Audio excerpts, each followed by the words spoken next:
Today, I'm going to share with you the best way I've found for individuals with borderline dynamics to recover and to emerge into a much more integrated, stable, grounded, secure, peaceful, joyful way to live.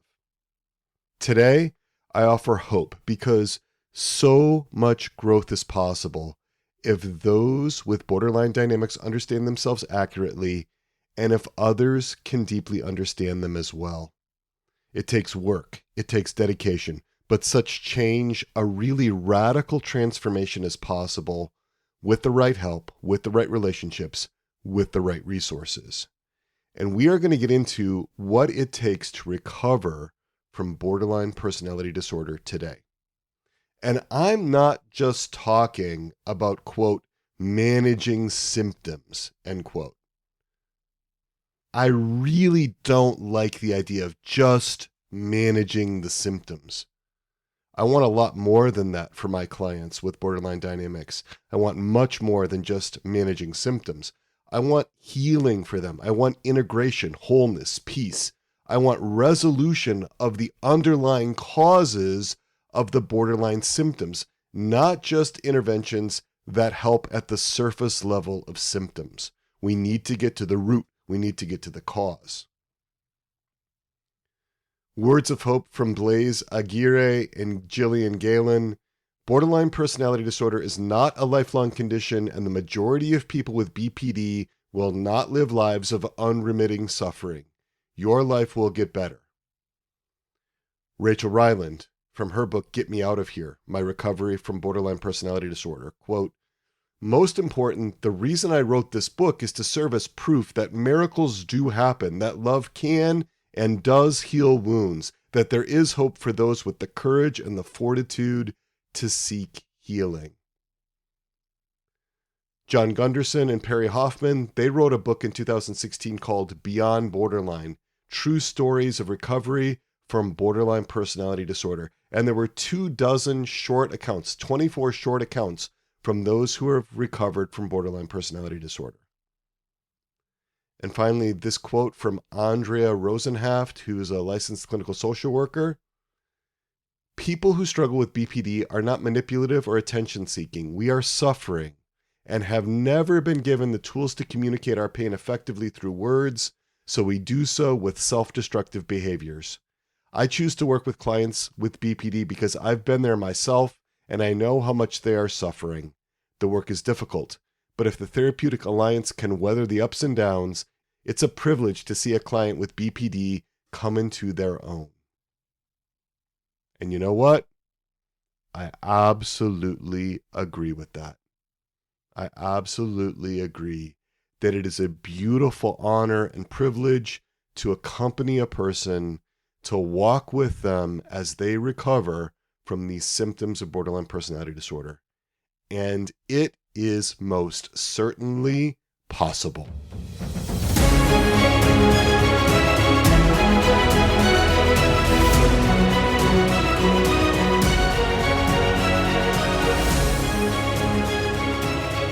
I am Dr. Peter Malinowski, also known as Dr. Peter. I am your host and guide in this Interior Integration for Catholics podcast, and I am so glad to be with you. I am a trauma therapist, a podcaster, a writer, the co-founder and president of Souls and Hearts at soulsandhearts.com. I'm a clinical psychologist, but most of all, I am a beloved little son of God, a passionate Catholic who wants to help you to taste and see the height and depth and breadth and warmth and the light of the love of God, especially God your Father and Mary your Mother, your spiritual parents, your primary parents.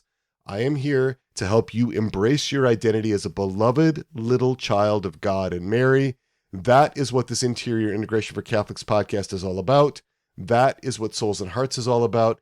And to bring that about, to live out this mission, I bring you new ways of understanding yourself, fresh conceptualizations, informed by the best human formation resources in psychology, always solidly rooted in the authoritative teachings of the Catholic Church. We are looking to remove the human formation hindrances, the obstacles that keep you from having that secure foundation for the spiritual life, that keep you from being able to relate deeply and intimately with others and with God and Mary. Any obstacle that you have, any human formation deficit that you have in relating with anyone else, including yourself, you're going to bring that into your relationship with God. You're going to bring that into your relationship with Mary. It's part of the way that you relate. And so this human formation work is not some sort of self-absorbed, narcissistic, navel-gazing exercise, some sort of psychological day spa where we tell ourselves that we're okay. No, it's really about equipping us to carry out the two great commandments, to love the Lord our God with all our heart, all of our being, every fiber of our being, and to love our neighbor as ourselves. This is episode 128, titled Recovering from Borderline Personality with IFS. This one is released on December 18th, 2023. I am so glad you are with me so we can continue our series on borderline personality dynamics. We started this series out in episode 125, and that one was titled Borderline Personality According to the Conventional Secular Experts. And then we moved to episode 126, Borderline Personalities, Your Questions Answered by Dr. Greg Bottaro. And then episode 127, Understanding Borderline Personalities Through Internal Family Systems.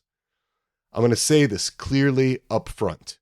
If you have significant borderline dynamics, you need good therapy. Period. Full stop. If you have significant borderline dynamics, especially if you have the disorder, borderline personality disorder, if you meet diagnostic criteria for that, you need good therapy. You need good counseling. The staff at the Clearview Women's Center, in their article, Can I Manage My Borderline Personality Disorder Without Therapy, say, quote, despite dedication or the desire to recover, it is unlikely that a person with borderline personality disorder will overcome BPD on their own without the guidance and insight that the therapeutic process can offer, end quote.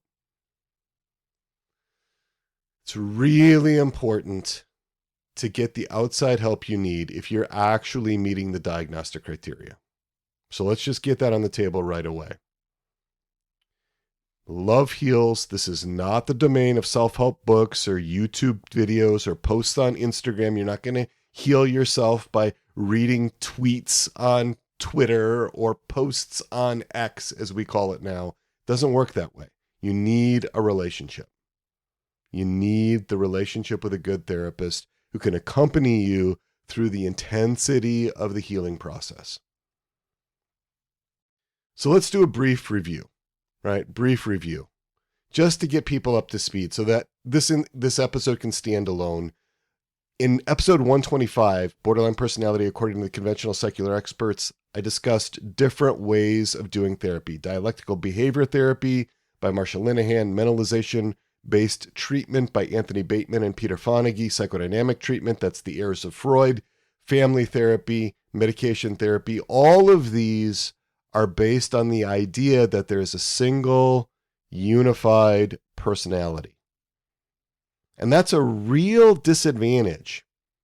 That's a real disadvantage when you're dealing with borderline personality dynamics, because that's not actually a personality disorder. That's a disorder of many personalities that are not well integrated. Now, I believe we all have multiple personalities inside. That's not pathogenic. That's not a sign of some sort of particular disorder. I think Adam and Eve, at the moment that they were created, had multiple parts inside. So it's not to say that everybody has multiple personality disorder. I want to be really clear about that. But it's a real disadvantage in dealing with borderline personality dynamics to be locked into this single, homogeneous, unified personality idea, this mono-mind. And I talked about the difficulties of that in episodes 116 and 117 of this podcast. I also discussed schema-focused therapy, because that brings in different modes, different ways of operating. That one is by Jeffrey Young. Individuals with borderline presentations have 4 dysfunctional life schemas, according to schema-focused therapy, that maintain these difficulties in functioning. There's a detached protector, a punitive parent, an abandoned/abused child, and an angry/impulsive child. So here what we're seeing is that he's bringing in these different schemas, these different modes or ways of operating, right? And change occurs through a range of behavioral and cognitive and experiential techniques that focus on the therapeutic relationship, daily life, past experiences, including traumatic experience. So here, the schema therapy is an exception because they don't subscribe to that single unified personality idea, which is part of the reason why I think that's been successful. Now, let's talk a little bit about, since a therapist is needed, what are the qualities of a good therapist for working with someone who has borderline dynamics? Who do you need for somebody like this? And there was a good article by Aaron Johnston called The Qualities of a Great Therapist for BPD. It came out on September 30th, 2021 on verywellmind.com. And she lists these criteria: that the therapist be reassuring, providing a sense of felt safety, that the therapist be trustworthy, that the therapist be engaging, encouraging, and this one's really important too, that the therapist follow a structure, that the therapist not be just winging it, and that there is clear expectations for the therapy for both the client and the therapist.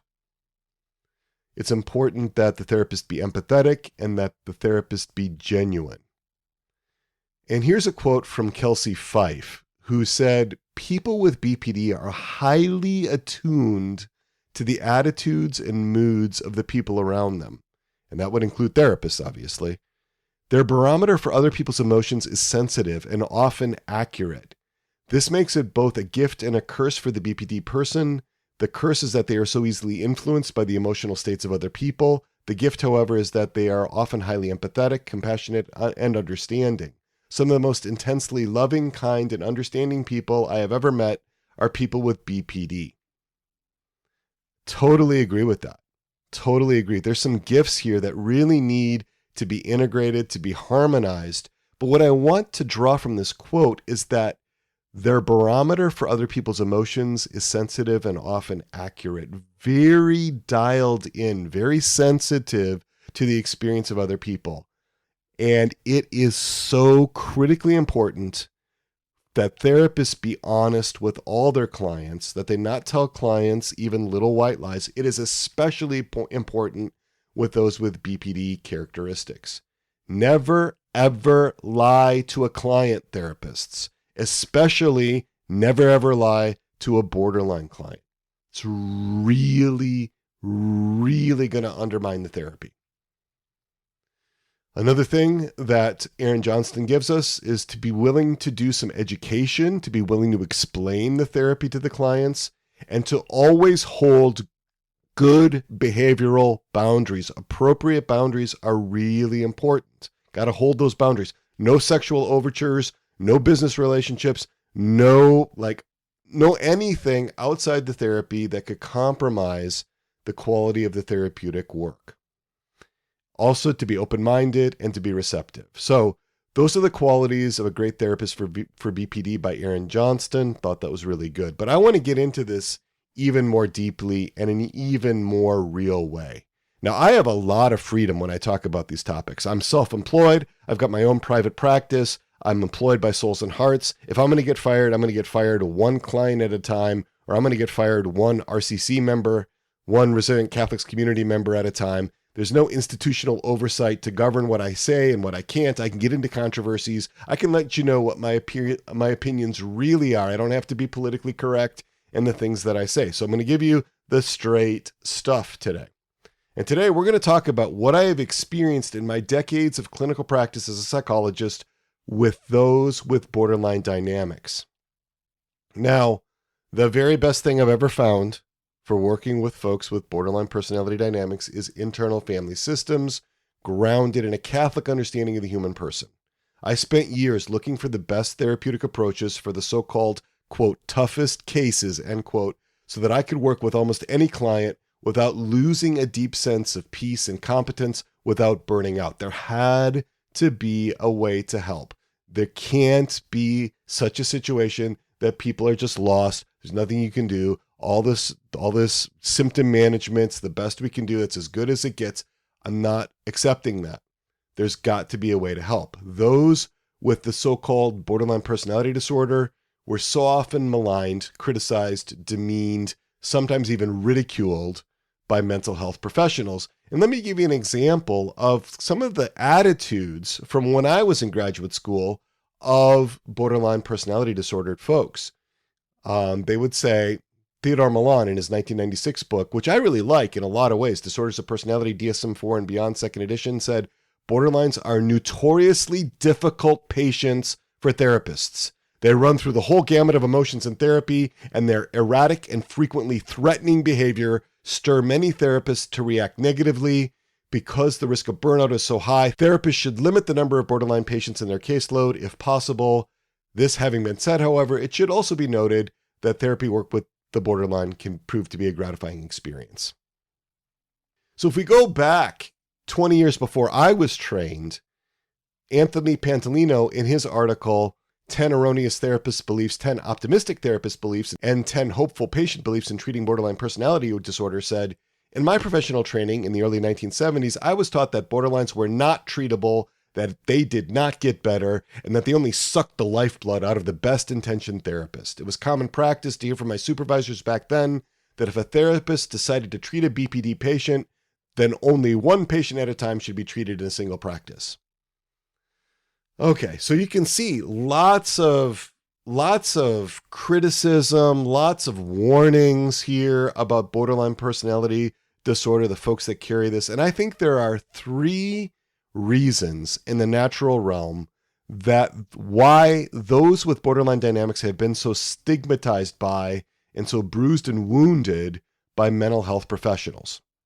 Right. 3 reasons why these attitudes have persisted even to the present day. The first is a lack of understanding of those with borderline personality dynamics. The second is a lack of professional training and development on the part of the therapist. And the third is a lack of human formation in the therapist. A lack of human formation in the therapist. So let's go back and look at these 3 reasons why people with borderline dynamics have been so poorly understood in the mental health community. Why is that? So many mental health professionals historically have not understood those with borderline dynamics because they don't really see the borderline client in multiple dimensions. They only see the surface.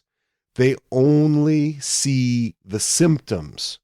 They don't see the person.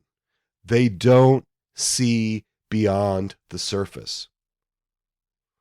Marsha Linehan, in her book, Cognitive Behavioral Treatment of Borderline Personality Disorder, says, quote, many, if not most, therapeutic errors are assessment errors.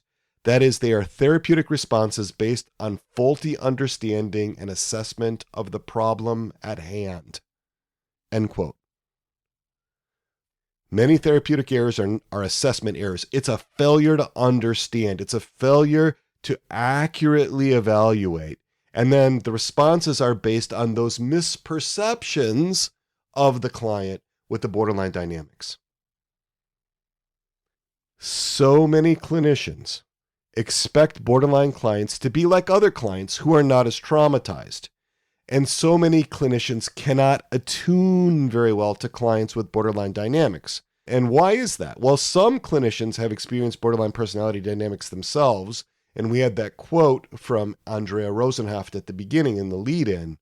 But most have no phenomenological conception of what it's like from a personal experience to go through the kind of living hell that people with borderline dynamics experience on a regular basis. They really don't know what it's like. So many clinicians do not know what it's like, and they don't have the power of imagination to really inform them about what it's like inside a borderline client. Most therapists are also wedded to the single personality model, which is a terrible fit for understanding the fragmented internal experience of those with borderline dynamics. Again, we discussed that in episodes 116 and 117 of this podcast. Clinicians may also expect that the client is going to help them understand the client. The client is going to show the clinician who the client is. But those with borderline dynamics don't understand themselves very well. They struggle with this really unstable sense of identity, as we talked about in episodes 125 and episodes 127. So, in consequence, those clients with the borderline characteristics, they can't tell the therapist who they are. The therapist has to be able to attune. The therapist, in some ways, has to know the borderline client better than the borderline client knows herself or himself. A lack of understanding. This is that first reason in the natural realm why those with borderline dynamics have been stigmatized and bruised and wounded by mental health professionals. When you deeply understand someone with borderline dynamics, when you get to what's behind those powerful emotions, what underlies those extreme beliefs, those thoughts, those impulses, the intense fear, the anger, when you get to what's below that, when you are honored and privileged to enter into that person's world, it all makes sense. It all makes sense. The story all hangs together if you can get deep enough.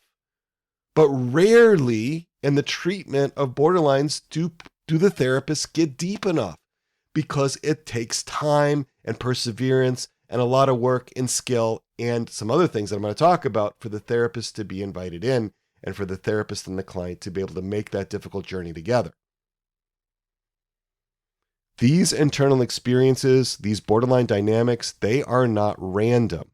In fact, they become quite predictable if you understand what's going on behind the surface, below the surface. But so often, clinicians do not attune to their borderline clients well enough to reach that depth of understanding and connection. There's a lack of understanding. Why? Well, that brings us to our second reason, a lack of professional development.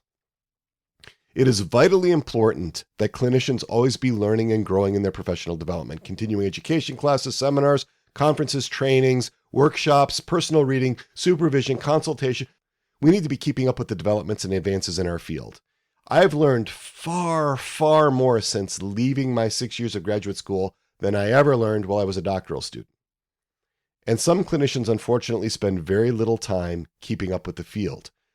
Many times, clinicians do not have a good conceptual model of therapy to guide the work they do. They are flying by the seat of their pants. They are just winging it. They can't give an accurate conceptual model that's based in some established way of doing therapy. They're just going with gut instincts. And while that can work for a small subset of highly intuitive therapists, it's not the best way for most of us to do it. And even those that are highly intuitive, you want to have a set of checks and balances with a model that you can go back to.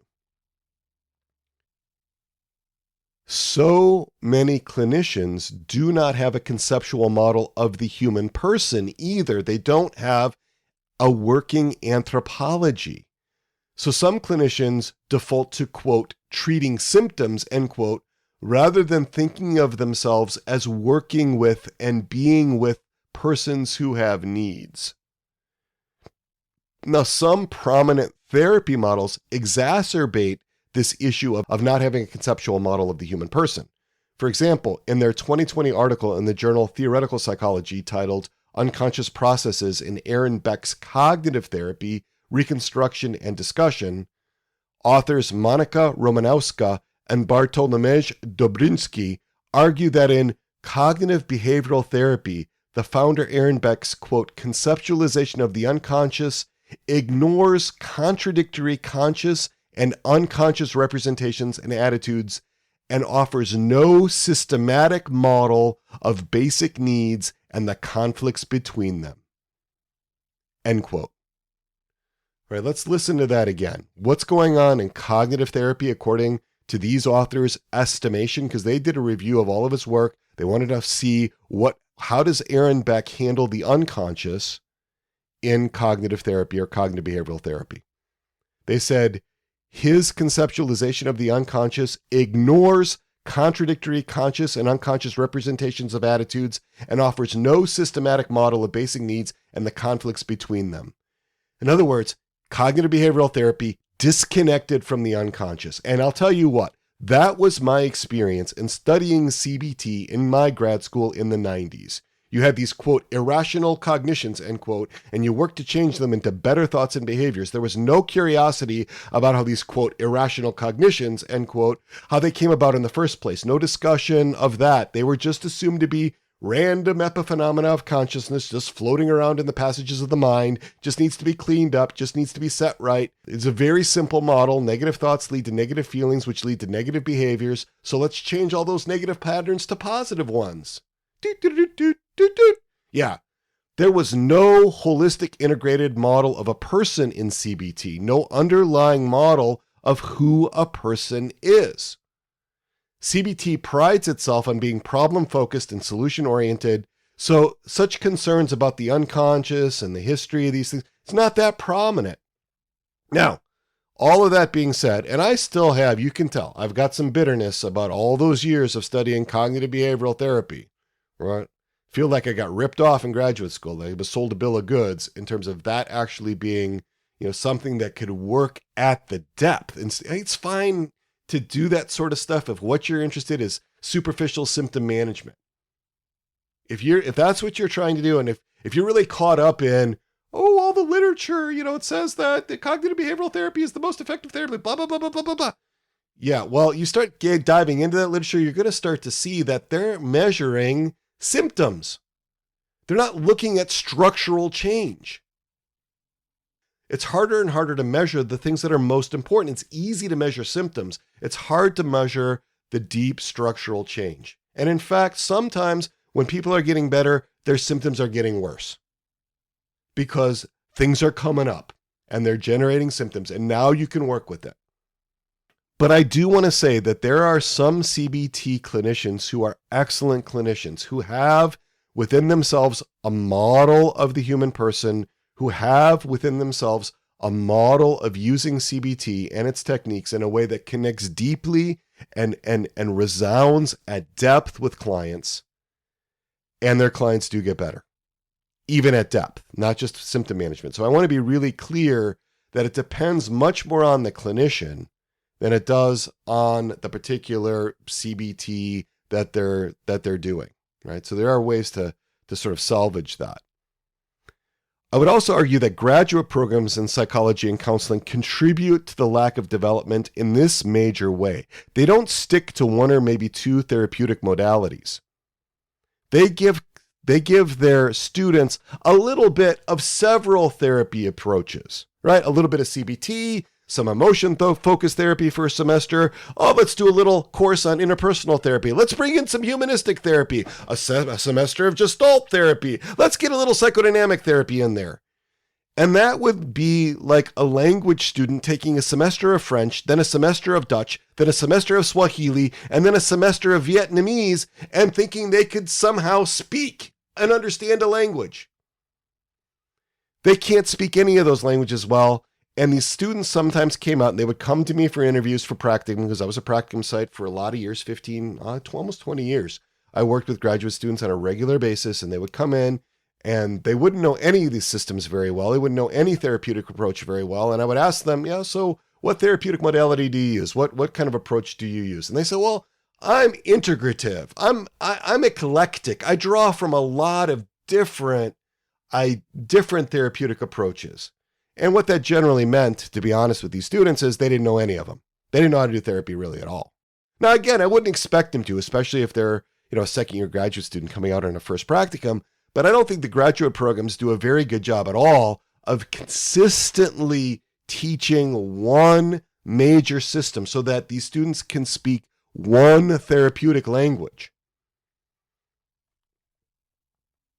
All right. So that's the second reason, a lack of professional development in the therapist. A lack of professional development in the therapist can really compromise the capacity of the therapist to care for clients with borderline dynamics.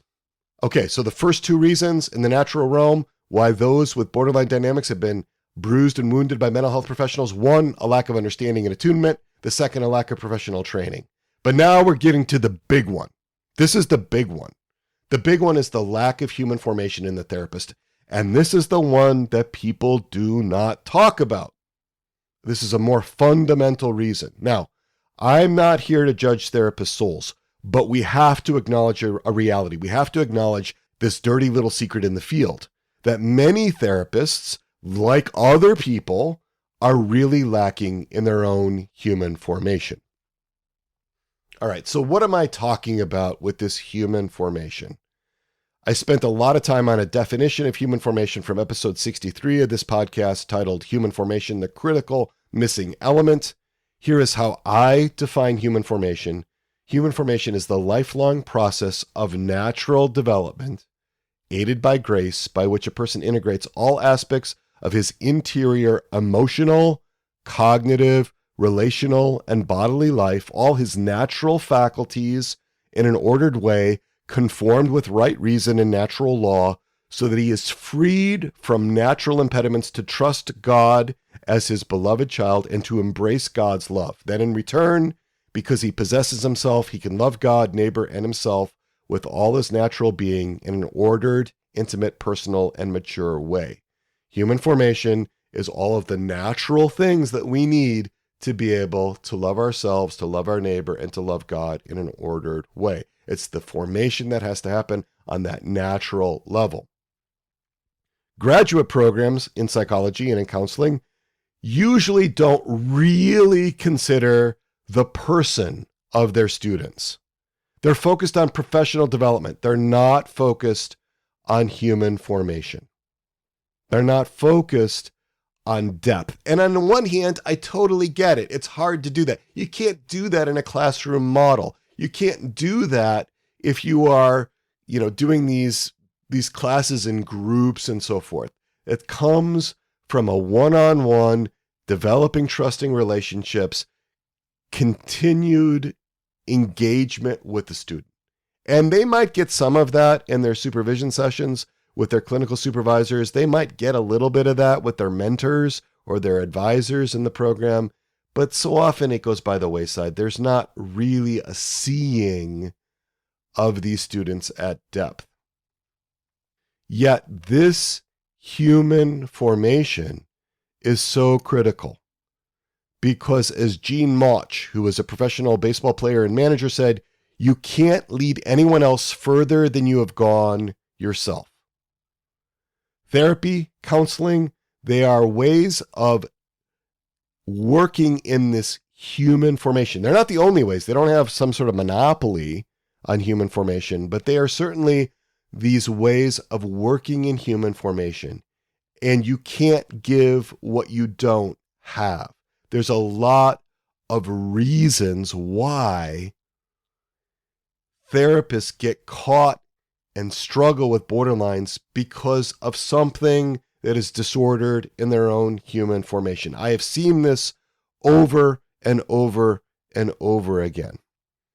And I discussed this for 3 hours in a webinar called Of Beams and Specs, Therapist-Focused Consultation. I did this for the Catholic Psychotherapy Association. You can buy it from them. Just look it up, Of Beams and Specs, Therapist-Focused Consultation. You can buy it for $60. If you're a member of the CPA, you can buy it for $30. And there are demonstrations where I work live with therapists' human formation. It's a model I developed. I call it Therapist-Focused Consultation, or TFC. Traditionally, in the mental health fields, the professors and the consultants and the supervisors and the teachers, they focused on the inner life and dynamics of the clients of their therapist trainees and consultees and students. I argue that the nearly exclusive focus on the client and on the techniques and the skills and the protocols is often an obstacle to good client care. It's a hurdle, because I think the number one thing that holds therapists back is their own formation as human beings. It's not their professional development. It's not a lack of training or skills or continuing education. Those things are all relatively easy to get. It's their own unresolved trauma. It's their own deficits in their own human formation. Yet all this training and all this case conceptualization and all this supervision and all this consultation is all focused on the client. The client's contributions to the therapeutic relationship. It assumes that it's the borderline client's issues that make progress in the therapy more difficult. It's the borderline client's resistances that are getting in the way of the therapeutic success. It's the borderline client's emotional dysregulation that is stymieing the process. It's the borderline client's intense and shifting transferences that are bogging down the work.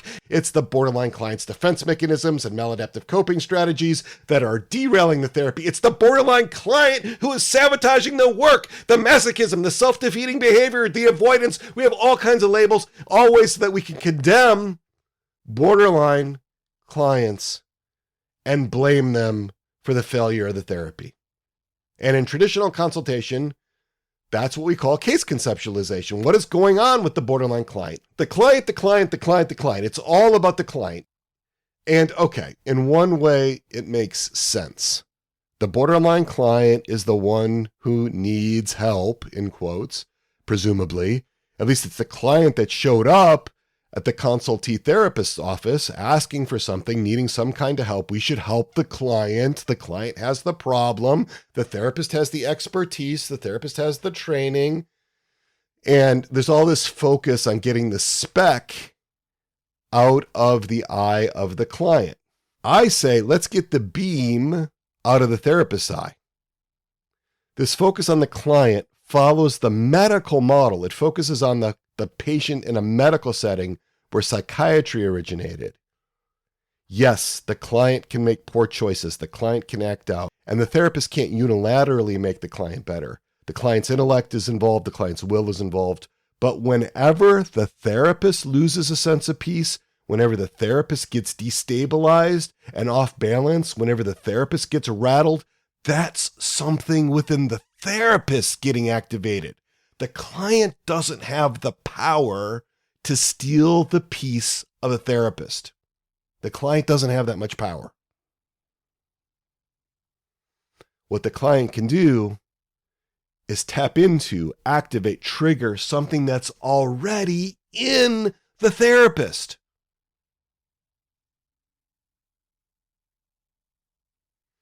Clients with borderline presentations are especially adept at activating therapists, at triggering their unresolved internal issues. These clients have a great sense of how to get under the skin of their therapist to try to signal the intensity of the distress that they're experiencing. This is what IFS founder Dick Schwartz calls the gift of the tormentor. Tormentor. Tor-mentor. Those people in our lives who torment us, who challenge us, who trigger us, who activate our parts, who get under our skin, who evoke shame and anger and sorrow or fear within us, who can make our lives really, really uncomfortable, who threaten our sense of equilibrium. But those same people are in the very best position to teach us what we need to know to heal and to be more integrated. They pull for our parts to come forward. They pull for our parts to blend with us. They teach us so much about ourselves. Tormentors can be among our most precious allies because they make us aware of what there is inside of us that needs our loving attention most. Richard Schwartz says, in this process, I've tried to let my most disturbing clients become my best teachers. They're my tormentors. By tormenting, they mentor me because they trigger key wounds and defenses that I need to heal. Also, they present ample opportunities for me to see what happens when I don't take the bait and instead remain self-led. In this age of highly technical therapies, manualized methodologies, pharmaceutical propaganda, and of course, the managed care-generated atmosphere of therapy light, it's hard to remember the healing potential of your open-hearted presence. That's what borderline clients need, your open-hearted presence.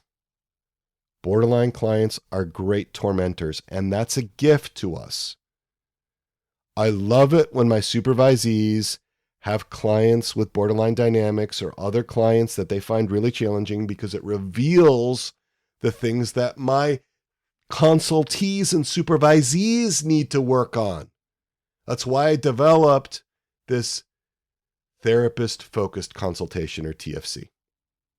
There is so often when I'm doing those kind of sessions that we wind up talking about the client hardly at all, because it's all about what needs to be healed, what needs to be resolved within the therapist.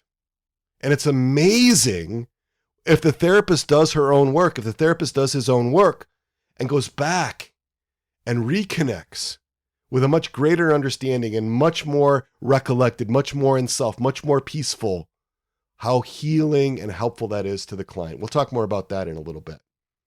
Now, I don't want to come down too hard on therapists, okay? It may sound like I just lambasted my profession, and perhaps I did. Perhaps I did.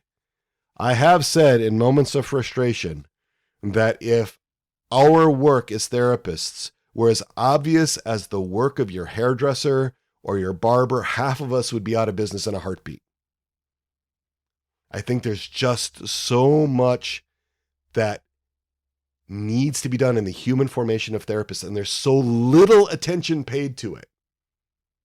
Therapists have parts that are very focused outward. They want to look for the difficulties and the issues in other people.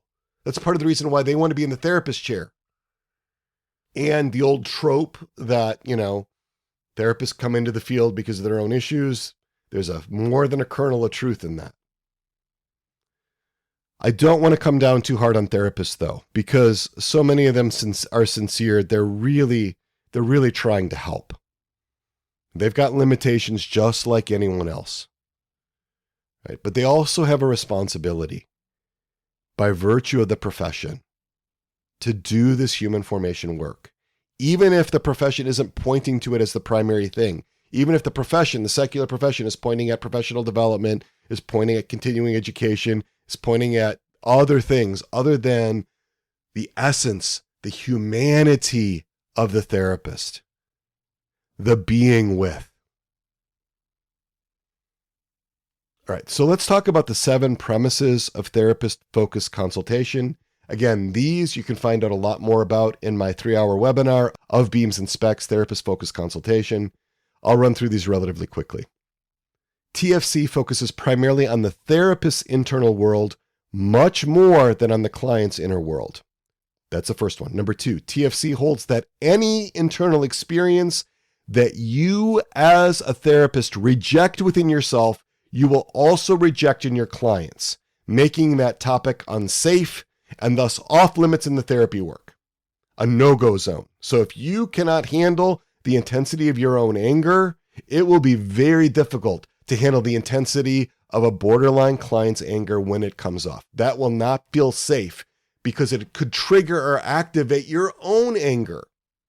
Or the same thing with grief, or the same thing with unresolved loss or trauma of any kind, unresolved issues around whatever it is in your life that has harmed you, that has hurt you. Any internal experience, any part of yourself that you as a therapist reject within yourself, you will also reject in your clients. Right? So it's really important to accept the things in the therapist so that the therapist can be available to the clients fully. Third point, TFC is a gentle, non-judgmental approach that aids your own human formation as a therapist, but also as a human person. Fourth, TFC helps the therapist to have a deeper sense of peace, security, and well-being in the work by emphasizing being with the therapist's own self first, increasing your freedom to be with your clients. You have to be able, as a therapist, to be with yourself.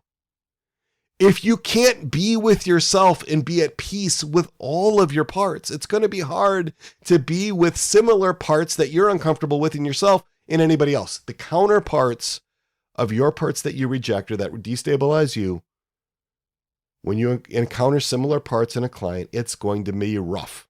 It's going to be rough.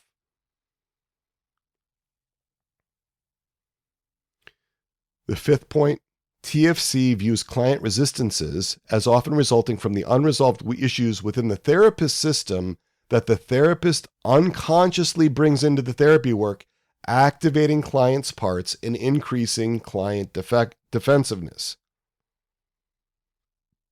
That happens far more than people realize, far more than clients realize. TFC also sees therapists' insecurity, apprehension, angst, doubt, and internal tension in therapy as primarily stemming from the activation of the therapist's own unresolved issues. The therapist's unresolved issues and lack of integration is thus the fundamental cause of the therapist's agitation and loss of peace in the session. That's the sixth point. But you know what? We often blame it on the client. This client is impossible. This borderline client just is unreasonable. When we fail to recognize how much of our own unresolved stuff is happening in there.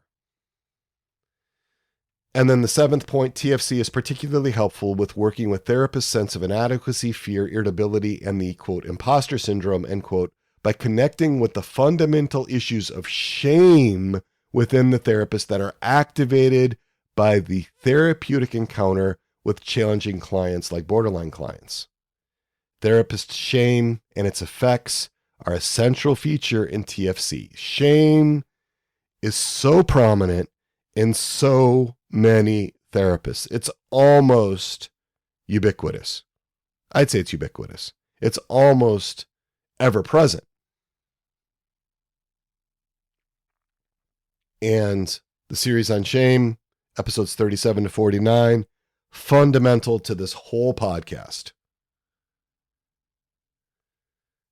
Therapist shame. If therapists could work through their shame, it would free them to be with their clients in so many more beautiful ways. All right, so what are the 5 primary benefits for therapists that do TFC, the therapist-focused consultation? Number 1, improved insight into the therapist's own contributions to the difficulties in therapy. Number 2, consultee therapists can take greater responsibility for his or her contributions to the problems in the therapy. Number 3, there's greater awareness and integration of the consultee therapist's own parts. Number 4, building an internal locus of evaluation in the consultee therapist. Number 5, building resiliency and increasing internal resources for the self-regulation in the consultee therapist, and greater grounding in stressful clinical situations in the consultee therapist. All right, those are the benefits for the consultee therapist. One beautiful thing is the client doesn't have to change for the therapy to get better, because it's the therapist that's contributing to the problems in the therapy. What are the 4 major benefits for the consultee therapist clients? These are the client benefits if a therapist does this TFC. 1, the client is no longer being blamed explicitly or implicitly for what is not the client's responsibility, for what is really the therapist's responsibility in the therapist. Number 2, the client experiences the therapist modeling how to acknowledge his or her own limitations and contributions to the conflict, impasses, and etc. This is the humility of the therapist, the honesty of the therapist, the authenticity of the therapist, owning the mistakes, seeing mistakes as opportunities for growth and for relationship repair. Number 3, the therapist consultee's awareness of parts can lead to a deeper interpersonal process in the therapy, realness in the relationship. And number 4, there becomes greater trust and a more secure attachment in the therapeutic alliance, reduced polarizations, and common factors research indicates that a solid therapeutic alliance is the best predictor of positive treatment outcomes. All right, so enough about that. Let's just briefly review internal family systems now. I like this spiral learning, so I like to go over these definitions many times over the course of many episodes of the podcast. Check out episode 71 if you'd like to learn more about the basics of IFS. Episode 71, a new and better way of understanding myself and others. But the definition of the innermost self. The innermost self is the core of the person, the center of the person. This is who we sense ourselves to be in our best moments. When our self is free and unblended with any of our parts, it governs our whole being as an active, compassionate leader. We want to be recollected. We want to have our innermost self governing our parts, like the conductor of an orchestra or the leader of a jazz band, leading all the musicians. And there's these 8 C's that are part of being in self: the calm, the curiosity, the compassion, the confidence, the courage, the clarity, the connectedness, and the creativity. And when we are in self, We don't have an agenda. We have an overarching goal to be able to love, but we don't have an attachment to some particular means, making something happen in some particular way. And some people, when they're in self, they have this feeling of expansiveness, this warmth, these other ways of knowing in their body that they're in that space. All right, so there's the self, and then there's the parts. And parts feel like independently operating personalities within us, each part with its own unique prominent needs, roles in our lives, emotions, body sensations, guiding beliefs and assumptions, typical thoughts, intentions, desires, attitudes, impulses, interpersonal style, and worldview. Each part also has a way of understanding God. You can think of these parts as modes of operating, if that's helpful to you. Philosophically, we say that parts have accidental form, but not substantial form. They don't exist outside the person. They're not like separate little persons. They have accidental form, but not substantial form. And parts have these different attachment styles, different ways of connecting interpersonally. These parts are not just emotions. They're not just transitory moods. They're much more complete and full than that, and they last over time. They exist even when they're not in conscious awareness.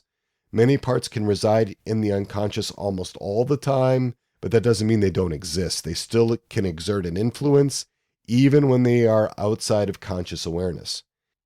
And the other thing is that parts have good intentions. They are seeking at least a perceived good for us. They are trying to help.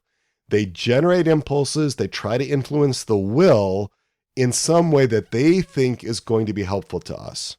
Now, if you really want to understand what needs to be healed in borderline personalities, we need to get to the needs. We need to meet the deep underlying attachment needs and integrity needs. Why? Because that helps so much with the process of integration inside. This leads to cooperation and collaboration among parts. And so, spiral learning, I'm going to bring these needs up again. The 5 primary conditions for secure attachment. I've adapted these from Brown and Elliott. I've recast them as needs to be met. They are from Brown and Elliott's 2016 book, Attachment Disturbances in Adults, and they are safety, recognition, reassurance, delight, and love. I've also added belonging. That's my own addition to the essential attachment needs that so many people have, that borderlines have in spades. Then we also need to meet those 6 integrity needs, and I've pulled these together from a variety of sources, including my own experience. Those are survival, importance, agency, goodness, mission, and authentic expression. I went through those needs in a lot more detail in episode 127, the last episode titled Understanding Borderline Personalities Through Internal Family Systems. And in that episode, I introduced you to Tina. Tina is a 32-year-old single Catholic woman. Her presentation fits the description of borderline personality disorder. I went through how she meets every diagnostic criteria. She's engaged to Philip. She's a ballroom dance instructor. I detailed 7 of her parts, and I went through the story of how all those parts came out in different ways when she was having supper with her fiancé, Philip, leading to this major, intense public conflict in a restaurant. So check out episode 127 for the full story. We'll review just the basics here. Tina is now going to therapy. She's bringing her parts with her. Her therapist is Matt, who is a 45-year-old Catholic IFS therapist. He's come highly recommended to Tina. He's married. He has 5 children. He's been practicing for nearly 20 years. He's seasoned. He's experienced. He has a strong commitment to both his own ongoing professional training and his own human formation. And to review Tina's exiles, remember, exiles are the parts. They were the ones that were in the breach, that suffered the relational wounds, the attachment injuries, all that interpersonal trauma. They're the ones that carry the burden of being exploited, rejected, betrayed, disappointed, abandoned in external relationships. And I'm drawing all of these from the list of parts descriptions from the Parts Finder Pro manual. We've got a whole series. It's about 3 or 4 dozen different types of parts, maybe 50 parts or so that we see fairly regularly. And when we write the Parts Finder Pro reports for the applicants to our Resilient Catholics community, we usually include about 9 to 15 of these parts and how they relate. So I'm using kind of the stock descriptions, but I'm embellishing them a little bit We do add to these when we write the reports so that folks who are entering in the RCC at least can get a starting point of some hypotheses about who their parts might be.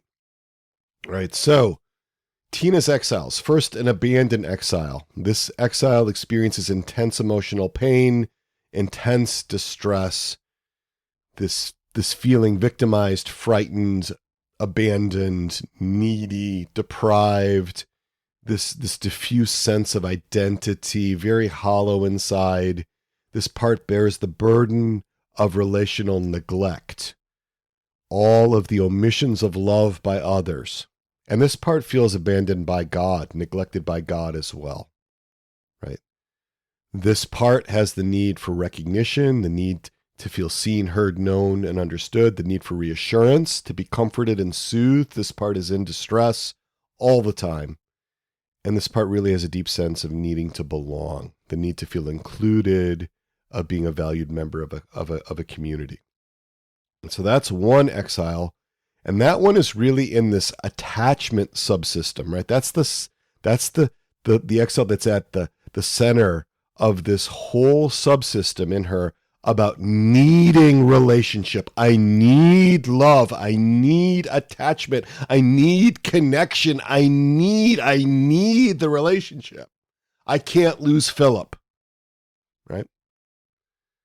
The shame bearer is the other exile we discussed. And this shame bearer questions whether Tina could ever be loved by anyone, especially by any man, because the shame bearer has learned that she is unlovable through the experiences of abuse, neglect.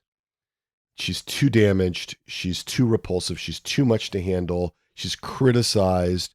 The unattuned acts of commission by others who lacked love in relating with Tina. Tina's shame bearer has this deep sense of inadequacy, right? And this was fueled by early childhood experiences of mistreatment that bordered on emotional abuse, the yelling, the criticism, the shaming from her parents, right? And this part has a deep need to know that she is good, that she's good in her essence, that she's ontologically good, that she's not just functionally useful, right? The deep need to be good. It's an integrity need.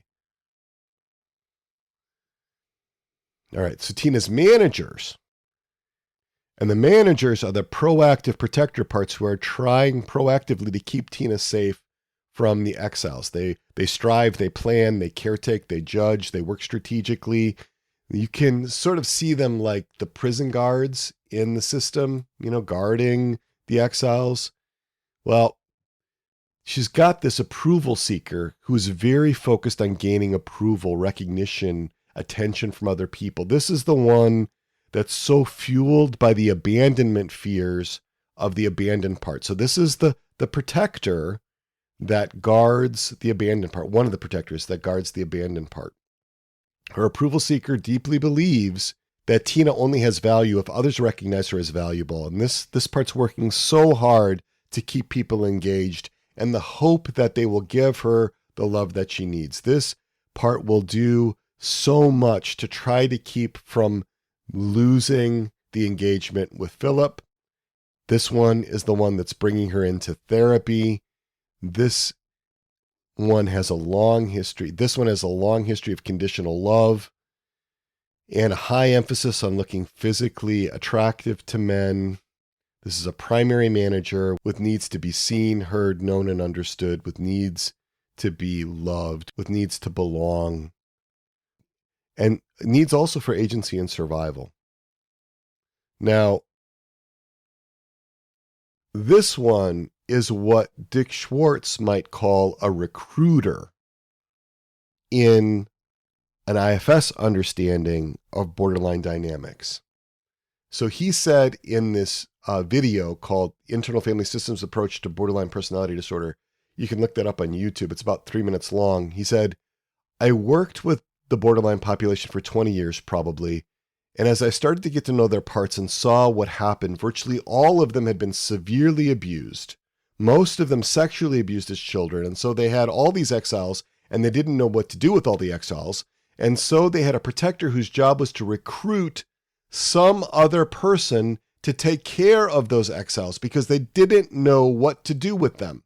And that recruiting protector was really talented, often in sucking somebody in like a therapist to sort of be their parent. But as soon as that therapist got close enough to do any damage to the exile, there was this sort of bouncer rage part. He would jump in out of the blue and make the therapist's head spin. But if you understood it the way I just described it, it was totally predictable because you got close enough to do damage, and so then the rage comes in and pushes the person away, and then the recruiting part comes back trying to pull them back in, and throughout all of this, especially if the therapist gets triggered or starts to distance, then those other scary firefighter activities, then these other scary firefighter activities start to kick in, like suicide or substance abuse, and then that scares the therapist even more, who gets even more protective, and you're in this vicious cycle. So that's what Schwartz is saying, right? This recruiter, this is the one that's tasked herself, this is the approval seeker, to keep Philip engaged, to keep Philip's love flowing, in the hope that he will be able to rescue her. Now, in his excellent article titled Depathologizing the Borderline Client in the Psychotherapy Networker, Richard Schwartz said, some of these older managers desperately want to find a grown-up to take care of the basement orphans. These are the recruiters. They search for likely prospects, therapists, spouses, acquaintances, and make use of their charm to recruit those people into the role of redeemer. However, these recruiter parts share with your exiles a sense that you're basically worthless, that as soon as people see how vile you are, they'll bolt.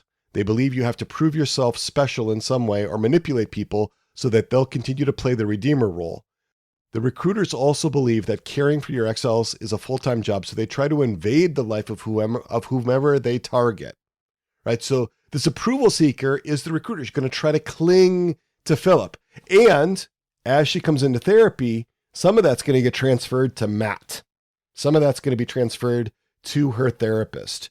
Her therapist could become the redeemer, particularly if the relationship with Philip, her fiance, ends or is compromised in some way. So the second manager that we discussed is this hiding part that Tina has. And this hiding part proactively conceals from Tina and from other people the intensity of her other part's experience, keeping that intensity out of conscious awareness, really trying to keep Tina from being overwhelmed with the intensity of all of these exiles and firefighters. And this cuts Tina off from her own experience and cuts other people off from knowing more of who she really is. And it's understandable because there's a lot of chaos that can happen when these parts come to the front. This hiding part guards and protects against the shame bearer, right? So it's part of that system. And this is really about maintaining safety, right? The need to feel a sense of safety and protection so that you can survive. It's about survival. And this hiding part regulates which parts of Tina could be seen or experienced by others, like a wall we talked about, the wall that kind of has like one hole in it, just big enough for one part to get through, usually the approval seeker. And then the firefighter, the charmer, who assumes that all men just want sex. This is the part that's flirtatious, can team up with the approval seeker as a last-ditch effort to hold on to relationships, right? This one really, again, is trying to hold on to relationships, is trying to protect the abandoned part so that the abandoned part can get those needs for love and approval and acceptance and reassurance met, right? This part really wants to be delighted in. There's a feisty protector. This one is really all about defending against shame, but in an entirely different way. This one's going to use anger. This is what happens when there's felt rejection, when the betrayal comes back up, all of that limit setting and justice seeking in intense ways that can harm relationships. This one's much more focused on integrity needs, much more focused, not so much on the attachment needs. This one is willing to burn the house down when somebody crosses her, when somebody gets to her in such a way that she feels like this integrity is really violated. This one really needs Tina to have this experience of being good and really has this need for authentic expression. These are integrity needs. And then there's finally a self-punisher. This is a firefighter that turns anger inward becomes angry and irritated with Tina herself in this punitive, hard, and unforgiving way. This one is willing to take the blame for anything that goes wrong in relationships, right? So when Matt encounters Tina, right, he remembers this quote from Stephanie Capecci, who's a licensed clinical social worker. Stephanie said, "A borderline personality disorder can certainly make someone uneasy, but with the right treatment and compassionate understanding, it's treatable and it does not need to be something to fear." Typically, when people present for therapy, when they come in as therapy clients, it's their managers that are bringing them in. These managers have agendas. They usually want the therapist to join with their agenda in silencing and suppressing the other parts. Those other parts, the ones that have the irrational cognitions, the ones that need to be downregulated. These managers try to get the therapist to align with their agendas. And you know what? Therapist managers who are not in right relationship with the therapist's innermost self, they may want to align with the client managers as well. There can be this collusion. Why? Because both sets of managers, the managers in the therapist and the managers in the client, are afraid of the client's other parts. They're afraid of those exiles. They're afraid of those firefighters. We don't want those firefighters coming up. We don't want any cutting. We don't want any burning. We don't want any suicidal types of behaviors. We don't want any not getting out of bed for days at a time. We don't want binging. We don't want shoplifting. We don't want any gambling, et cetera, et cetera, et cetera. All the kinds of things that firefighters might do. And we don't want this intense grief. We don't want the idea that, you might harm yourself, which could come from the exiles. We want to make sure that doesn't happen. So you have this collusion often among frightened managers in the client, frightened managers in the therapist. Doesn't have to be that way. Because really, if you know what you're doing and if you've got some human formation on board, borderline personality disorder is not that scary. It's just not. Psychologist Anthony Pantolino, in his article, 10 Erroneous Therapist Beliefs, 10 Optimistic Therapist Beliefs, and 10 Hopeful Patient Beliefs in Treating Borderline Personality Disorder, listed 10 erroneous beliefs about treating those with borderline personality disorder. Number 1, I will burn out if I decide to treat BPD. Number 2, I will run up my malpractice premiums and face denial of insurance. Number 3, I will not be able to manage the never-ending demands of my patients. Number 4, I will not have the necessary skill to treat this population. Number 5, I will not have sufficient support to deal with all the conflicts my parents bring to my door. Number 6, my borderline patients will take over my practice and leave insufficient time for my other patients. Number 7, sooner or later, I will become the subject of a lawsuit. Number 8, what would I hope to gain from attempting treatment with such a difficult population? Number 9, would the effort be worth the emotional cost to the patient or to myself? And number 10, does my attraction to working with this population really tap into some sort of underlying need on my part to play the hero and save the damsel in distress, so to speak? Matt's worked through those fears. He's not worried about the suicide stuff. He's not worried about malpractice. He's not worried about harassment. He's not worried about any of these things. He's worked through a lot of stuff with his parts. He's ready. Richard Schwartz says that therapists typically dread these borderline clients since they can be among their most difficult, unpredictable, and unnerving clients. But if you're not in that place, if you don't have that professional development and you don't have that human formation, you can believe those myths of treating borderline personality clients.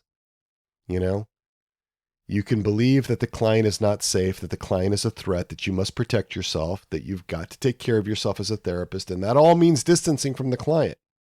An example of this is suicide contracts or no harm agreements. They were very popular. They've been very popular for about 40 years. like most of the time, I think, as a sort of risk management tool, a liability reduction tool, where you would have the client sign this contract that they're not going to harm themselves before such and such a time or such and such a date. There would be usually some actions that they would take and so on and so forth. Well, they've finally started to fall out of favor. A handful of studies and literature reviews that have been done on these indicate no evidence at all that they work. And a recent article called Why Therapists Stop Creating No Harm Contracts by Ben Caldwell gets into some of the history of that. They're particularly offensive to borderline clients because they're all about protecting the therapist. They're all about protecting the therapist, and they communicate to the client, you're not safe, I don't trust you, I want you to sign this piece of paper so that I can demonstrate that I've got some liability protection in the case that you harm yourself, you kill yourself, and I can defend myself against some sort of liability lawsuit. It's not about the good of the client, really. I mean, there's some funny articles out there. I don't have them all cited here about like how ridiculous it is to think that, in the heat of the intensity of the agony that they're going to say, oh, wait, I'm not going to harm myself. I'm not going to kill myself because I signed a contract with my therapist. Yeah, the feisty protector that Tina has doesn't give a rat's behind about that contract that the approval seeker signed with Matt. Now, fortunately, Matt actually doesn't use those, right? He knows better than to use suicide contracts or no harm contracts. But, another thing that happens is that these grounding exercises, right? This is another way that therapists compromise the care of their borderline clients, I think, when they're afraid. So what are these grounding techniques? Well, they're simple strategies that can help you disconnect from emotional pain, right? So a way of distracting by focusing on something else, by creating some other kind of experience.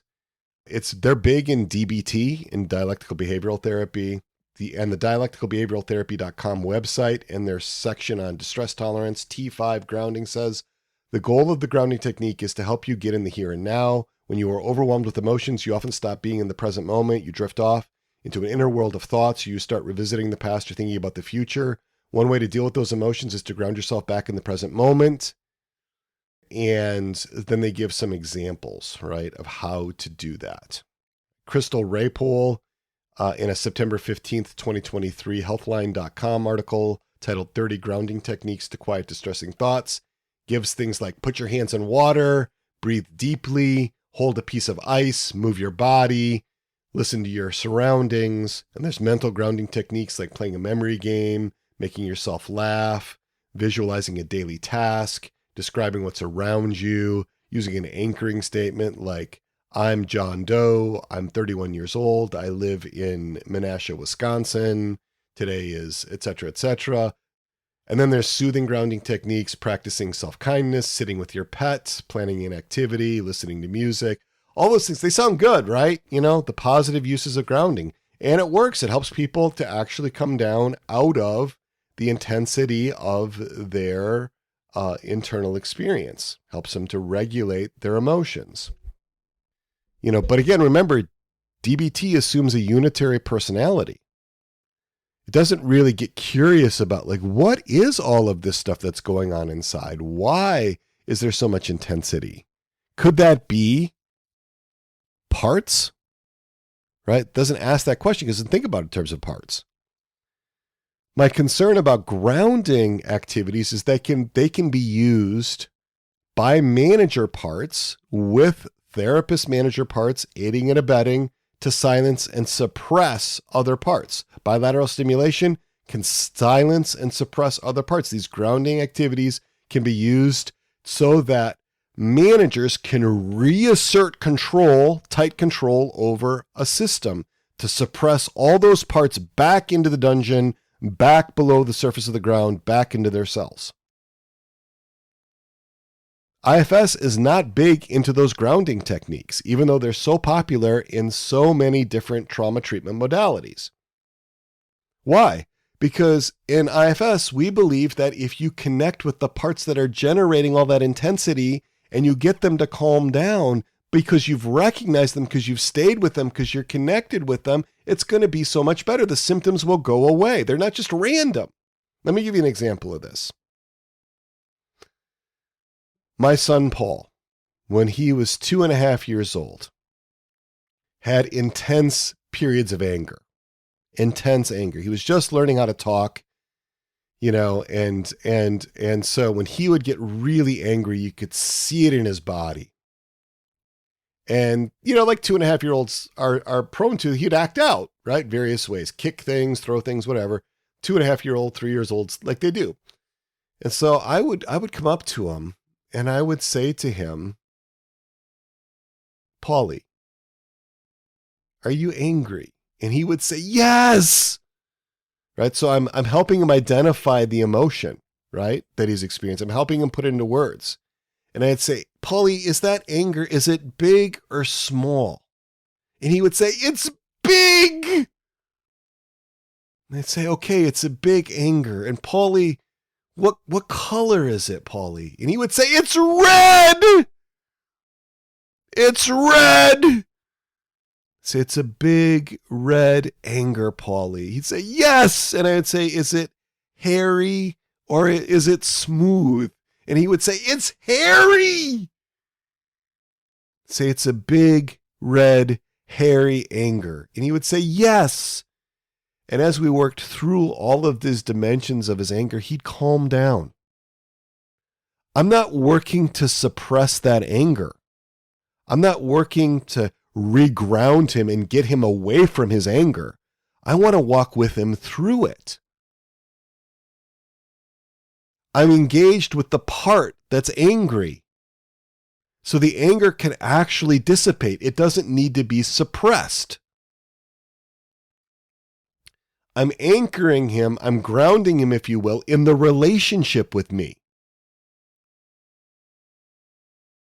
I'm not sending him to his room where he's got to deal with it by himself. I'm engaged with him. That's how I want to ground. It's a different way of grounding. I'm concerned that a lot of grounding techniques can be used like medication. They're used to suppress the symptoms. But the symptoms are indicative of something that's coming up that's really important, some kind of message that parts are trying to convey. This happens all the time with folks who are borderline. They're trying to convey something in the intensity of the emotion or the belief or the desire or the experience inside.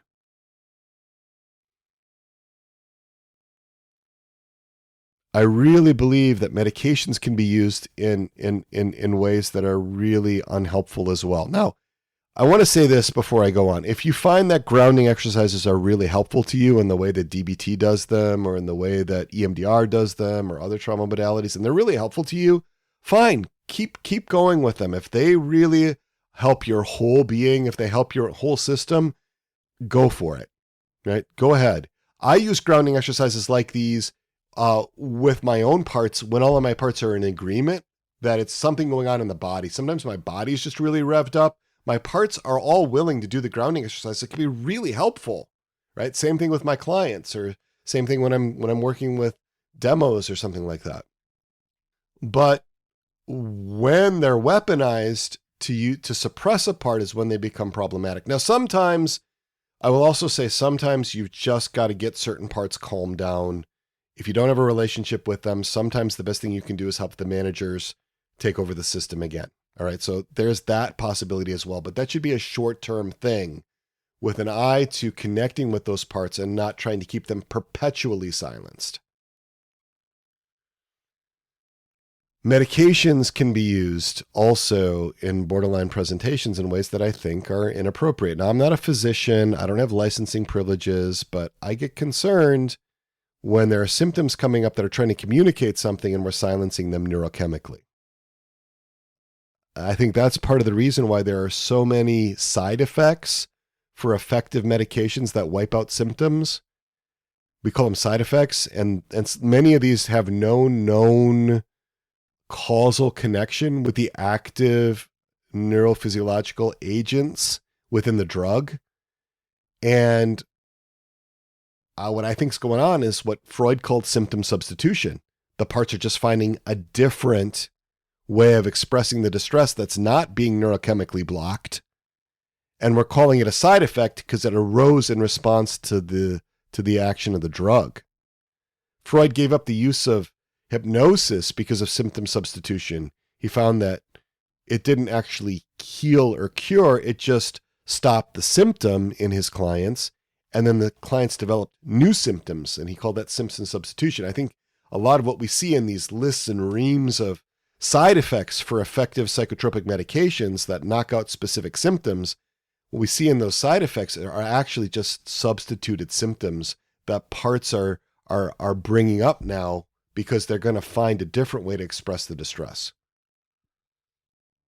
I'm also concerned about the misuse of religious practices, especially among Catholic therapists. And what do I mean by this? I'm talking about spiritualizing. I'm talking about spiritual bypassing. I talked about these phenomena in the weekly reflection. Spiritualizing, I talked about in Naturalizing and Spiritualizing, 2 Errors Catholics Make. That's from February 15th, 2023. Go to soulsandhearts.com/blog, look that one up, or just Google Naturalizing and Spiritualizing, 2 Errors Catholics Make. Also, spiritual bypassing Catholic style. Because sometimes what happens with Catholic therapists, and this happens in other denominations as well, is that when the intensity gets high in the therapists, it's sort of like, Jesus, take the wheel, the therapist says. We're going to crash. Jesus, take the wheel.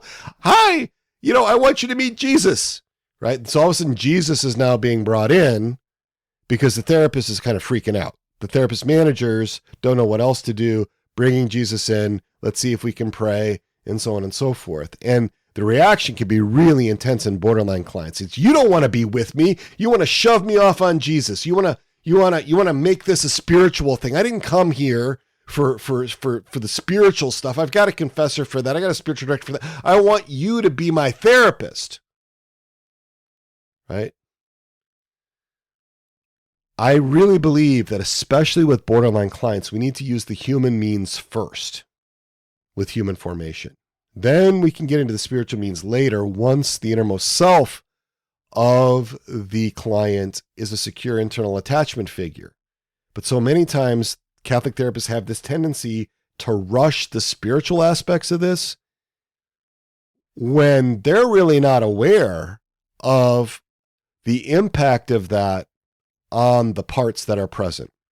They're not dialed into, they're not attuned to the God images that these parts have.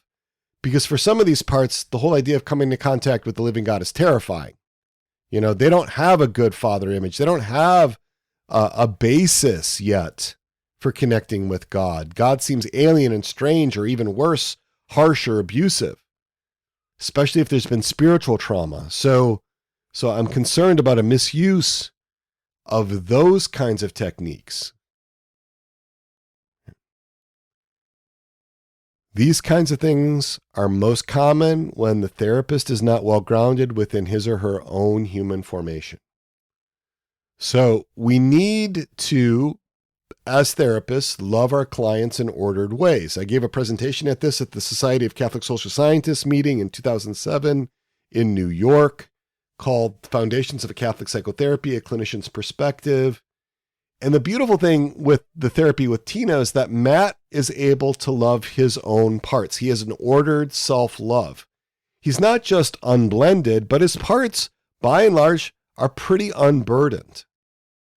Matt's innermost self is a secure attachment figure for his own parts.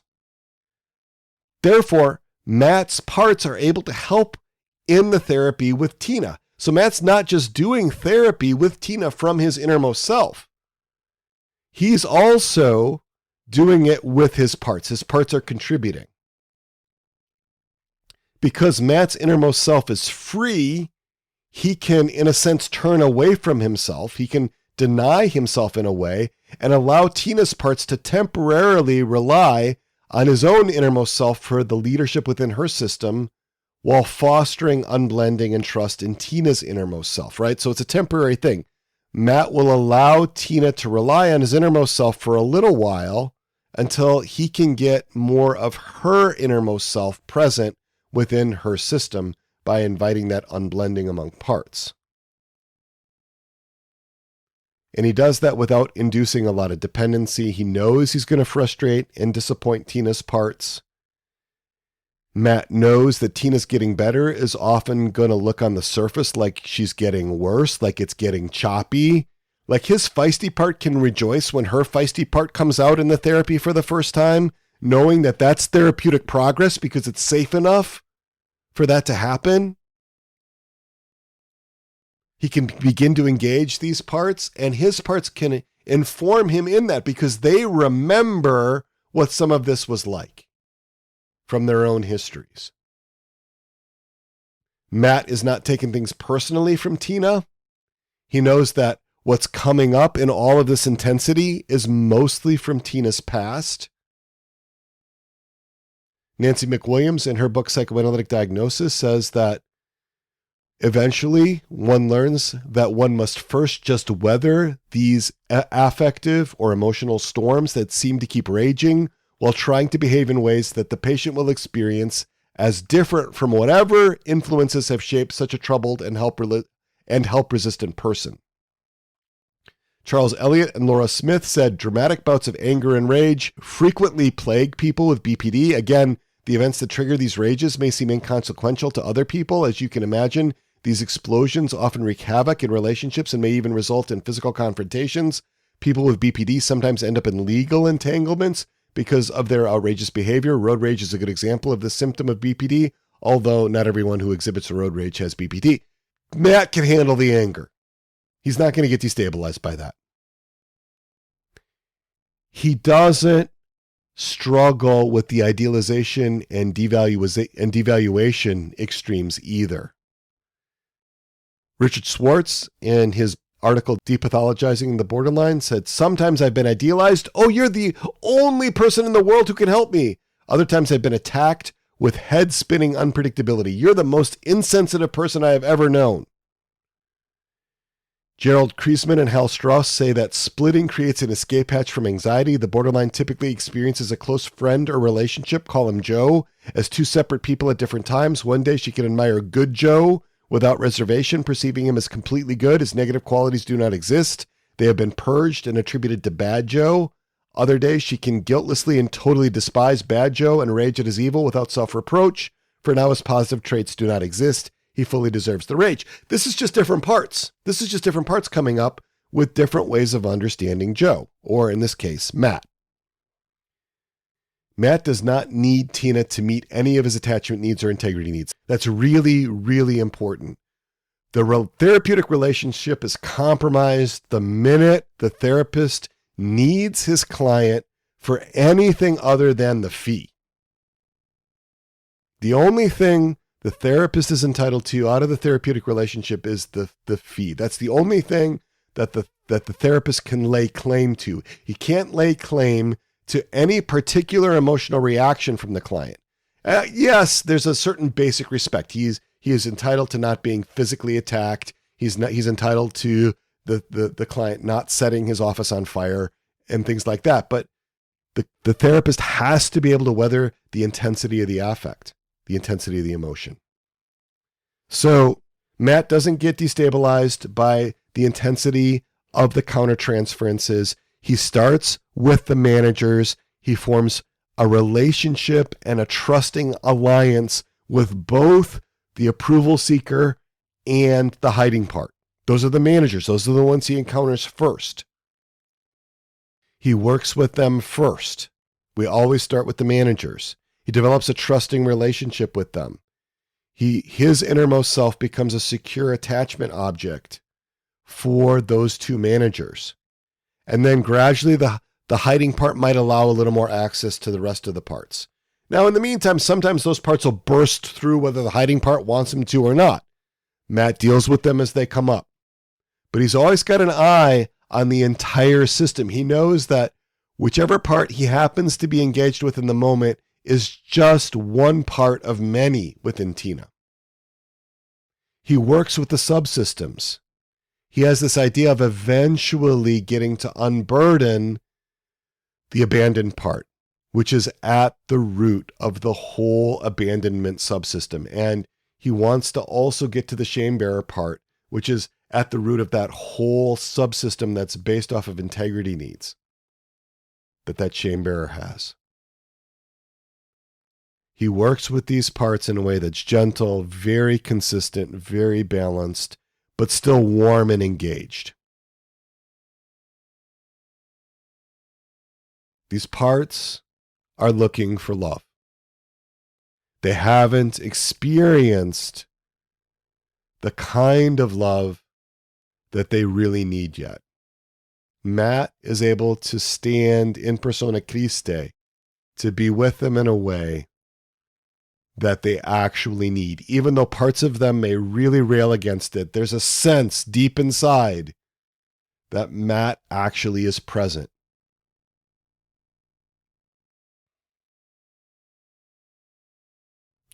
And in the end, as the therapy continues, as more integration comes in, as parts have a deeper and more consistent sense of being safe, of being protected, that Matt's innermost self can lead and guide the therapy, they begin to unblend more and more from Tina's innermost self. Tina's innermost self becomes more familiar, less encumbered, less eclipsed by the parts, freer to lead and guide the system with those 8 C's, the calm, the compassion, the clarity, the confidence.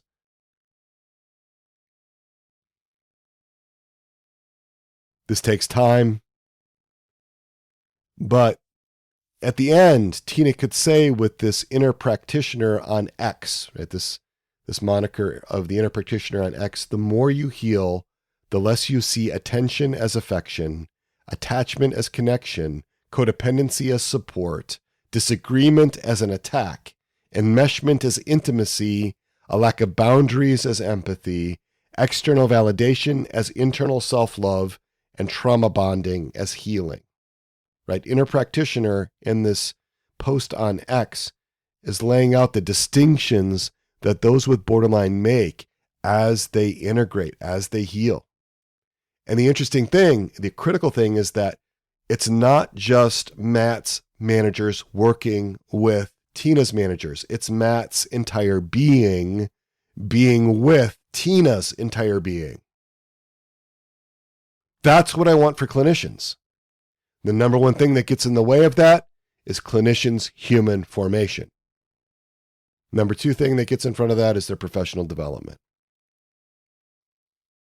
So, I'm not just going to rail at the darkness here. We're going to light candles. I got lots of candles lit. There are solutions here. I'm going to reach out and speak directly to you Catholic therapists. I have 2 different options for you to work on your human formation. 2 things that I can offer you. First of all, I love it when Catholic therapists join the Resilient Catholics community. The Resilient Catholics community is our year-long human formation process. It's very structured. It's step-by-step. It's entirely informed by IFS. It teaches you these things. It doesn't teach you how to do therapy per se. It helps you to become a more integrated human being. It's focused much more basic on that. The therapists who have done the RCC, and we've got more than a dozen of them now, love it.